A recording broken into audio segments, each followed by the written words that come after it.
Baiklah, perkenalkan nama saya Muhammad Anugrah Hidar Putra Aisin dengan NIM F1G118037. Di sini saya akan membahas mengenai sistem operasi lanjut, yaitu FJFS itu first come first served, dan SJF shortest job first. Ya, baiklah. Di sini yang pertama itu FJFS itu first come first served, di mana algoritma ini merupakan algoritma penjadwalan yang paling sederhana yang digunakan CPU. Dengan menggunakan algoritma ini, setiap proses yang berada pada status ready dimasukkan ke dalam FIFO queue atau antrian dengan prinsip first in first out, yaitu ini FIFO, sesuai dengan waktu kedatangannya. Proses yang tiba terlebih dahulu yang akan dieksekusi. Nah, sini ada contohnya, itu ada 3 buah proses yang datang secara bersamaan, yaitu pada 0 milisekund, yaitu P1 memiliki burst time 24 ms, kedua P2 memiliki burst time 3 ms, dan P3 memiliki burst time 3 ms.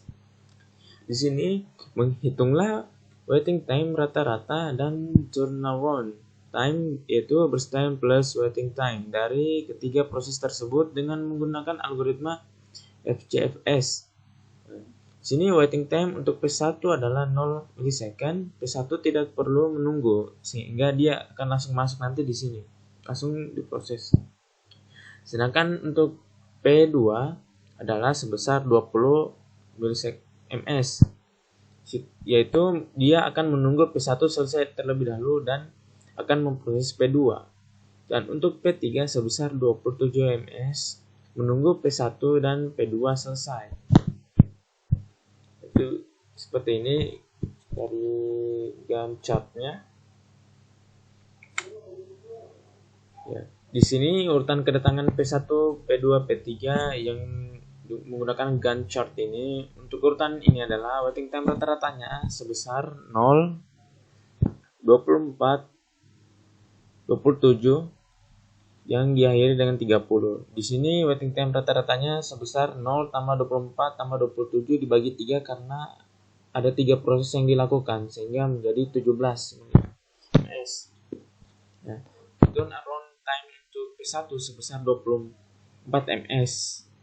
Sedangkan untuk P2 sebesar 27 yang dihitung dari awal kedatangan P2 hingga selesai dieksekusi. Untuk P3 sebesar 30 ms. Turnaround time rata-rata untuk ketiga proses tersebut adalah 24 tambah 27 tambah 30 bagi 3 sama dengan 27 ms. Kelemahan dari algoritma ini, yang pertama itu waiting time rata-ratanya cukup lama. Terjadinya convoy effect, yaitu proses menunggu lama untuk menunggu satu proses besar yang sedang dieksekusi oleh CPU.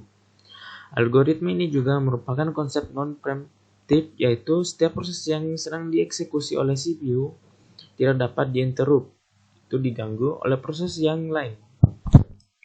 Jadi saya akan untuk memperjelas lagi di sini.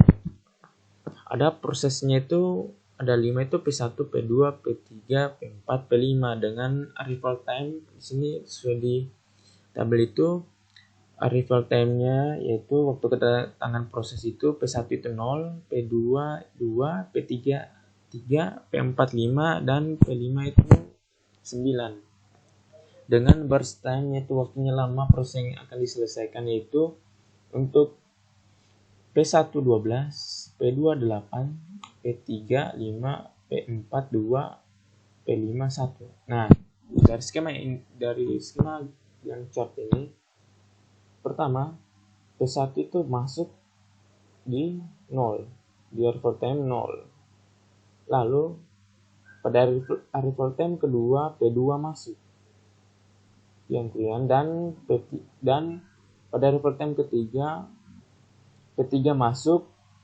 Lalu pada arrival time ke 5 P4 masuk, dan arrival time ke 9 P5 masuk.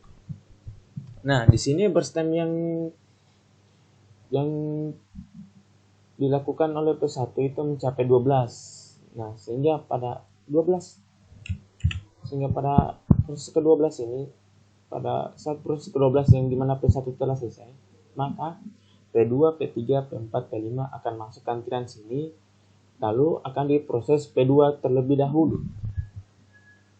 Nah, setelah burst time yang diperlukan dari P2 itu 8 sehingga menjadi 20, lalu P3, P4, P5 masuk ke antrian sini yang akan diproses duluan itu P3 yang dimana akan menghasilkan 25, lalu P4, P5 akan masuk ke antrian sini yang akan diproses P4 terlebih dahulu sehingga menghasilkan 27. Lalu P5 akan diproses yang dimana burst time-nya 1 sehingga menghasilkan 28. Nah, di sini ada waktu tunggu di mana P1 itu dia 0, dia langsung masuk saja sini dan tidak dikurangi atau tidak ditambahkan karena dia memang masuknya awal dari 0. Lalu di sini ada P2 di mana waktu prosesnya itu 12 di sini. P2 yang dijalankan prosesnya itu dari 12 hingga menjadi 20, itu 12. Karena P2 arrival time-nya masuk ke 2, maka dia akan dikurangi 2 menghasilkan 10. Lalu berikutnya P3, di sini P3 masuk di 20 di sini, yang dimana diproses 20 maksud saya, yang dimana dia masuk tadi di arrival time ketiga sehingga dia dikurangi 20 kurang 3 menghasilkan 17. Lalu di sini ada P4 di mana diproses pada 25 setelah P3 di mana ia arrival time-nya itu pada 5 sehingga menjadikan 25 kurang 5 20. Lalu selanjutnya P5 itu proses setelah P4 di mana di 27 yang dimana arrival time-nya itu ke 9 sehingga 27 kurang 9 sama dengan 18 dengan jumlah dari P1 hingga P5 adalah 65. Dan rata-rata waktu tunggu AWT-nya itu 65 dibagi 5 dari total prosesnya itu sehingga menjadi 13, yaitu satuan waktu. 13 satuan waktu. Lanjut itu berikutnya SJF, yaitu shortest job first. Pada algoritma ini setiap proses yang ada di ready queue akan dieksekusi berdasarkan burst time terkecil. Hal ini mengakibatkan waiting time yang pendek untuk setiap proses, dan karena hal tersebut maka waiting time rata-ratanya juga menjadi pendek sehingga dapat dikatakan bahwa algoritma ini adalah algoritma yang optimal. Nah, ini adalah chart-nya yang dimana di sini sama dengan yang tadi tuh P1, P2, P3, P4, P5-nya semua sama dengan arrival time-nya, burst time-nya gitu. Pertama tentunya P1 akan masuk dulu dan akan diproses terlebih dahulu. Lalu P2 juga masuk pada arrival time kedua, P3 masuk pada arrival time ketiga, P4 masuk pada arrival time kelima, dan P5 masuk pada arrival time ke 9. Lalu di sini setelah P1 selesai memproses pada burst time yang ke-12 ini yang proses diselesaikan sebanyak 12, maka di sini kita melihat burst time-nya yang paling terendah itu adalah P5 dengan jumlah 1. Maka di sini P5 masuk setelah P1 diproses. Nah, setelah P5 diproses dengan burst time 1 yang menghasilkan 13, maka antrian P2, P3, P4 masuk ke antrian sini setelah proses P5 dan akan diproses yaitu P4 karena di antara P2, P3, P4 burst time yang paling terkecil adalah P4. sehingga proses pun dijalankan yang menghasilkan itu sebanyak 15. Setelah itu masuklah antrian P2 P3 yang akan dieksekusi. Pertama itu yaitu P3 dengan burst time yang paling kecil daripada P2 itu 5 yang menghasilkan 20. Lalu P2 pun langsung dieksekusi lagi, diproses dengan lama waktunya yang menghasilkan 28. Nah, di sini P1 waktu tunggunya itu 0.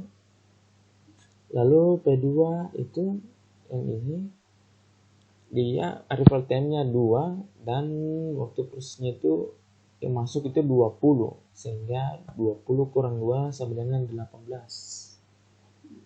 Lalu di sini ada P3, di mana P3 ini yang di sini yang akan dieksekusi itu pada 15, yang akan diproses itu P3 itu 15 dan dikurangi 3 dari karena arrival time-nya P3 itu 3, sehingga menjadikannya waktu tunggu itu 12.